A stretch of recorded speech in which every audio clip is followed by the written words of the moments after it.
tey nag dama bëgg a adresser opinion nationale et internationale par rapport à la forfaiture bi nga xamante ne. Il est considéré comme la figure de proue de l'ex-Pastef dans le département de Dagana. Cet ancien militant de l'Alliance pour la République a très tôt rejoint le camp de l'opposant Ousmane Sonko, après avoir soutenu la candidature du président Macky Sall en 2012. Avant même 2012, en 2011, parce qu'on préparait les élections de 2012, donc j'étais aussi actif sur le terrain pour soutenir le candidat de l'époque. Mon candidat de l'époque, c'était le président Macky Sall. Quand il a été élu en 2012, j'avais observé une pause par rapport à la politique. En ce moment-là, j'avais été recruté à la compagnie sucrière sénégalaise et j'avais cessé mes activités politiques.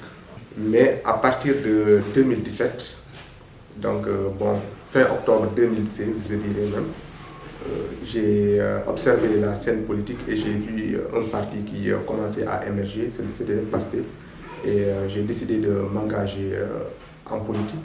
Et c'était là que je me suis engagé véritablement à partir de ce moment-là, parce qu'avant je soutenais juste un candidat. Mais cette fois-ci, j'ai décidé de m'engager réellement en politique. Son engagement politique a d'abord commencé à l'université Gaston Berger de Saint-Louis, où il s'activait dans les mouvements estudiantins. J'étais très actif dans les associations, que ce soit au niveau du collège, au niveau du lycée et de l'université Gaston Berger de Saint-Louis. J'étais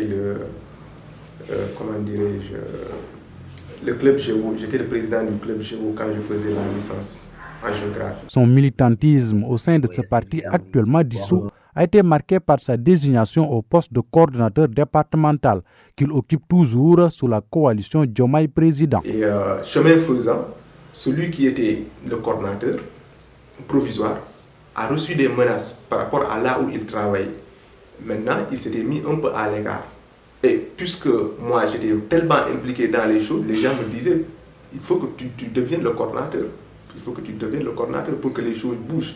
Et après, mes collaborateurs ont eu confiance en moi. Ils ont fait de moi le coordonnateur de la section communale de Richard-Toll.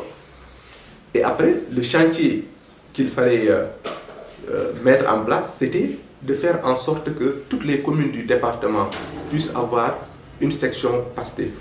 Donc après, avec des collaborateurs qui sont d'autres sont à Dagana, Ross au Sénégal, Ross Béthio et tout, on a pu détecter des gens là-bas. On a travaillé avec eux pour qu'ils puissent installer PASTEF dans leur commune. Et toutes ces personnes-là ont installé PASTEF dans leur commune.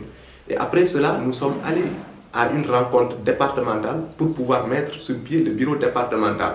Donc il y avait des candidats, j'avais postulé pour Richard-Toll, d'autres ont postulé pour Dagana et Djama aussi, il y avait un candidat.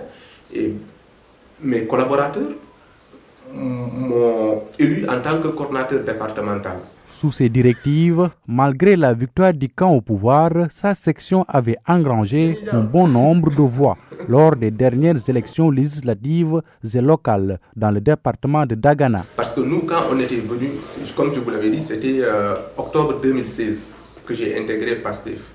Octobre 2016, on va aux élections de 2017. En 2017, nous, on n'avait même pas de représentants. On ne pouvait même pas avoir des représentants dans les bureaux de vote. Donc, nous avons juste voté. Mais en 2019, vous prenez 2016-2019, pratiquement en 3 ans, nous avons réussi à nous imposer comme la première force de l'opposition dans le département. Je pense que ça, c'est énorme. C'est quelque chose, même au niveau national, PASTEF n'a pas eu un tel score, parce que PASTEF est arrivé 3e au niveau national. Mais nous, au niveau du département de Dagana, nous sommes imposés comme la première force de l'opposition pour une première participation aux élections. Donc je pense que ça, c'est un score très honorable. Mais lors des législatives aussi, le Mame Diop, qui est le président de l'Assemblée nationale, a été battu dans son bureau de vote, dans son centre de vote, et nous l'avons battu dans la plupart des centres de vote de Richard-Toll. Je pense que donc tout ça, ce n'est pas négligeable. Des jeunes qui n'ont aucun moyen, qui n'ont que leur ambition, ils ont pu réaliser ça. Cette ascension politique s'est concrétisée grâce aux activités et aux initiatives citoyennes et sociales qu'ils organisent de temps en temps. Il est vrai que nous n'avons pas des moyens colossaux et tout, Mais ce que nous faisons, c'est que nous participons à la vie de cette commune-là. Les activités que nous faisons avec notre JPS, je ne sais pas si vous vous en êtes rendu compte, à l'ouverture des classes, par exemple, on nettoie les salles de classe. Des fois, quand il y a des événements comme l'événement religieux de Tchernoyaya, l'imam Tchernoyaya, les jeunes vont sur place pour nettoyer, rendre les lieux propres. Nous avons aussi eu à initier des cours de vacances patriotiques pour encadrer nos cadets. Nous avons eu aussi à organiser des vacances patriotiques. Au-delà de ça aussi, nous avons mené aussi une année, à la veille de la Tabaski, un programme qu'on appelle Dolel Sunu Art.